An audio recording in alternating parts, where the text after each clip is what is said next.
To me, a leader is someone who inspires people to aspire beyond themselves. A leader is someone who doesn't just manage us to do our tasks. Is that person who can tell us that by doing something, we're doing something meaningful, we're doing something more. Some humility. Technology is changing all the time, and there's going to be stuff that you don't know. And as a leader, it's okay not to know everything, but to be able to adapt and learn. Leaders too have a huge role to play in public service, and I have had the huge privilege of working with bosses who not only encouraged me to explore my ideas further, but even connected me with their own networks in order to help us to have the best chance of success. So I think that was the true litmus test of leadership, where they are doing what they can to help their people get better in whatever they are trying to do. Do they have a little bit of that touch of the craziness about them to visualize things that are still not there, to be idealistic enough to want things that are not there? But at the same time, are they practical enough so that whatever they visualize, they can actually organize for it to happen? Then I think you really get a good leader. To spread the mission and not be afraid to learn by doing. Bring everybody in your team with you. So encourage learning, create this learning culture of constantly learning.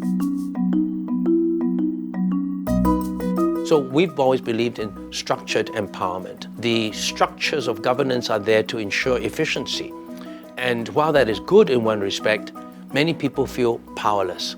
And that sense of ownership is not through actual shareholding in a company. It's in the fact that you feel that things that you do can change the organization, that you're empowered. We must nurture their interests. Research has shown that by forcing people to do things they're not passionate about, the whole enterprise of their life and meaning of work for them is diluted. We're allowed to experiment. We're allowed to think. We must be a continuously learning organization. We're allowed to make mistakes and experiment, but if you fail fast, move on, try again. You need people who believe in the idea. You need people who believe in what they're doing.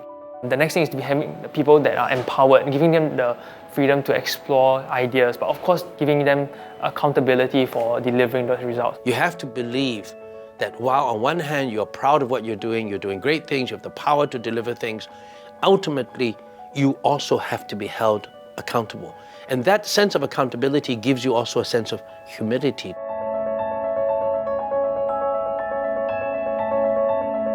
The people whom the public service serves is changing. And the whole nature of the people who directed the public service is changing. Public service will have a very difficult job.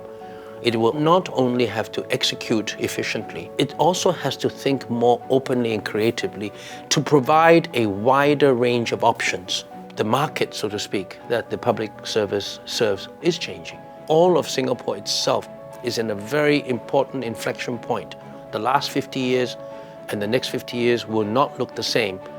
I think it is incumbent upon the public service to re-examine itself and say, what do we need to be for the next 50 years?